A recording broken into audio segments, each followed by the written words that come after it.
Hola a todas y a todos, buenas noches, un saludo muy especial. Bueno, hoy quiero compartir con ustedes un poco la reflexión que he escrito y que lleva por nombre 31 años.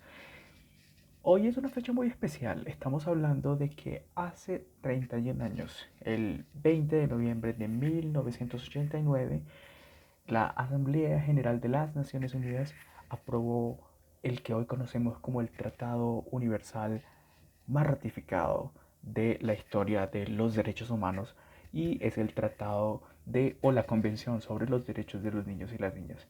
Y bueno, me voy a permitir leer muy rápidamente parte de esas reflexiones que tenemos para el día de hoy a propósito de esta fecha tan importante. Esta información la pueden encontrar también en la columna escrita en mi blog personal y conversemos un rato sobre estas implicaciones de hoy celebrar 31 años de la convención. Repito, hoy celebramos el Día Universal de la Niñez, un hito que nos recuerda lo más grande o la más grande tarea de crear un tratado de derechos humanos para los niños y las niñas, tan grande y tan significativo al que hoy llamamos Convención sobre los Derechos de los Niños y las Niñas. Sí, efectivamente, el 20 de noviembre de 1989, como ya lo decía ahora rato, las Naciones Unidas aprobaron lo que hoy conocemos como la CDN en su sigla en español o la CRC como su sigla en inglés. Estamos hablando del Tratado de Derechos Humanos de la Niñez más ratificado en el mundo.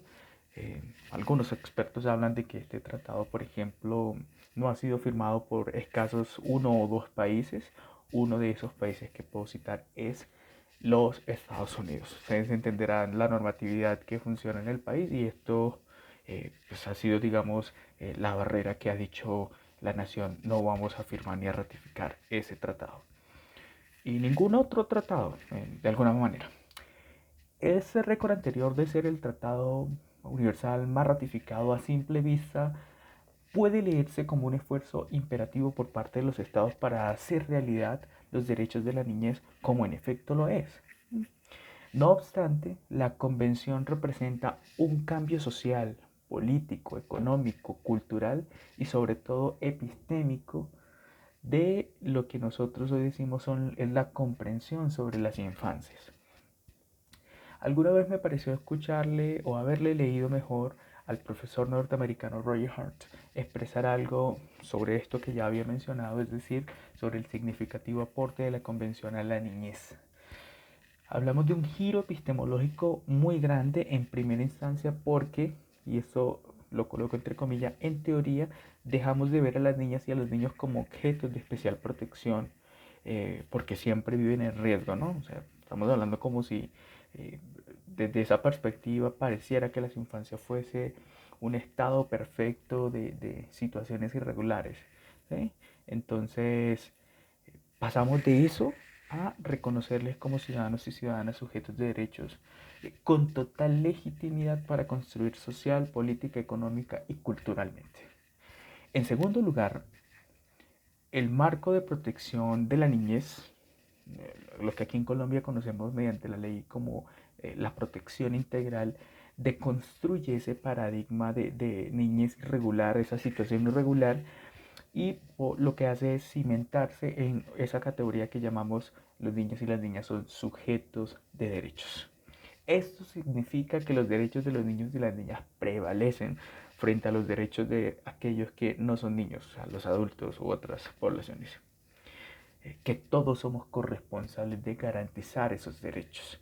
Y por supuesto, otro principio importante aquí es la exhortación siempre a tomar decisiones técnicas, políticas, sociales, donde prevalezca, por supuesto, el interés superior de la niñez, de las infancias, de las adolescencias. ¿Sí?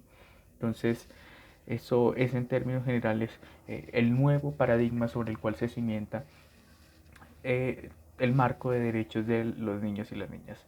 ¿Sí? Entonces, esto último de lo cual se ha hablado del interés superior, lo vamos a entender de acuerdo a la ley 1098 de 2006, que es la norma que implementa de alguna manera la convención en el país. La convención salió en el 89 Colombia ratifica esta convención en el año 91 con la ley 12 de ese año, pero solo hasta el 2006, en este periodo de tiempo, eh, pues estuvo en vigencia un decreto diferente del famoso Código del Menor que planteaba esta situación irregular. O sea, Colombia no reformó su normatividad en temas de derechos de las niñas, sino hasta el 2006.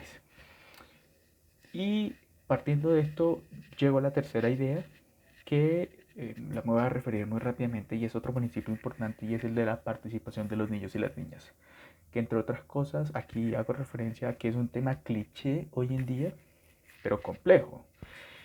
Sabrán que hay personas, perdónenme que lo exprese así, que hablan de la necesidad de escuchar las voces de las infancias.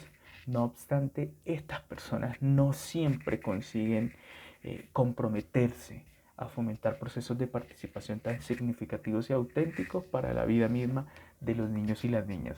Entonces, por eso hablo de que la participación es un tema cliché. Todo el mundo lo menciona, todo el mundo habla de escuchar a la niñez, de la necesidad de escucharla, pero no necesariamente hay ese proceso de escucha significativa que permite que esos espacios de interlocución entre los mismos niños, con otros niños, con sus padres, con otros jóvenes o con adultos, se conviertan en una participación significativa.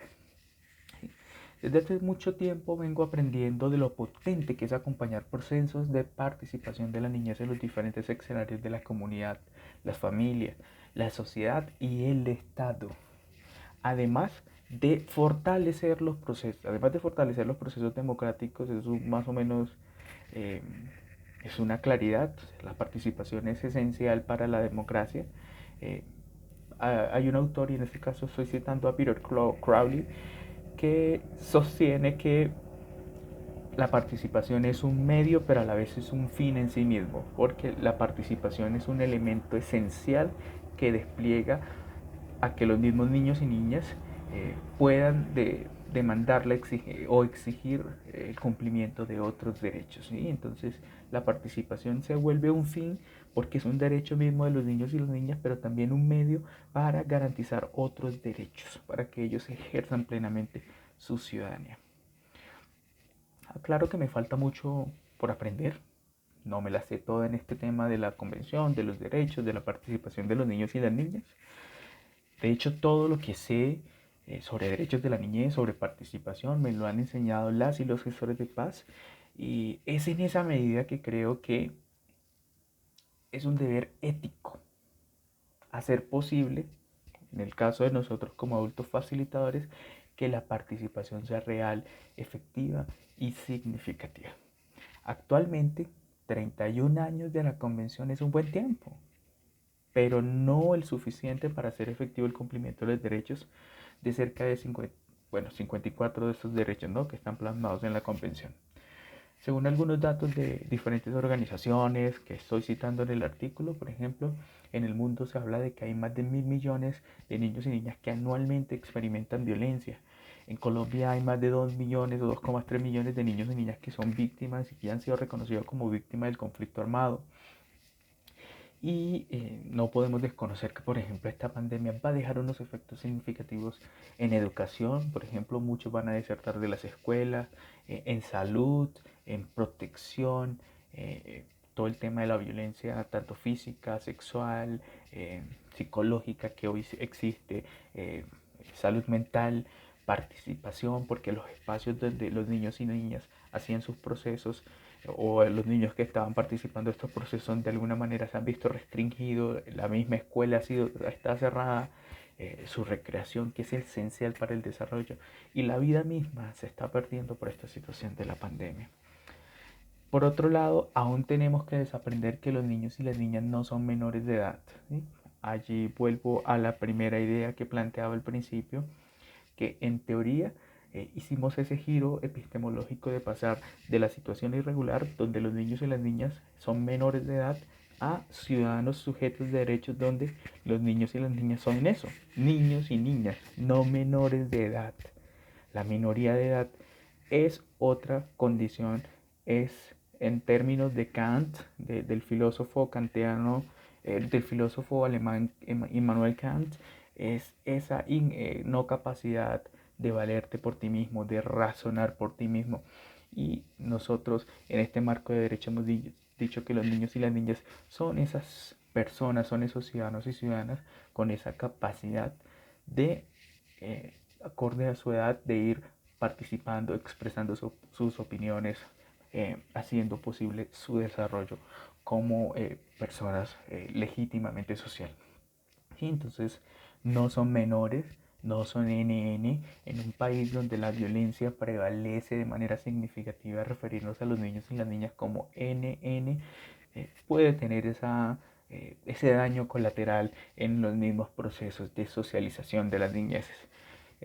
Entonces, reitero, no son menores, no son menores de edad, no son NN, son niños y niñas. Ese cuento también de que la letra con sangre entra, por ejemplo, es otro de los grandes mitos epistémicos que hemos venido desaprendiendo, pero que todavía hay que seguir desaprendiendo, que la violencia sí tiene efectos en el desarrollo de la niñez, que generalmente la justificamos cuando apelamos a la frase típica de a mí me crearon con palo y chancleta y aquí estoy bueno y sano, soy un ciudadano de bien. Recordemos, ciudadanos de bien, perdón la expresión, eh, somos una de las sociedades más violentas, más desiguales y con mayores retos para garantizar los derechos de los niños y las niñas. Tenemos retos para eliminar toda forma de violencia, abuso, explotación en el país y de alguna manera esta justificación es lo que hace es legitimar la violencia y tener esos picos de que cuando ocurran esos hechos que nos impactan, nos indignamos, pero luego lo olvidamos. Entonces, eh, todavía estamos a tiempo de saltar esa página y, por supuesto, saldar esa deuda que tenemos con los niños y las niñas de Colombia. Feliz aniversario, felices 31 años y bueno, no bastarán estos 31, hay que seguir trabajando para hacer posible ese cumplimiento de los derechos de los niños y las niñas.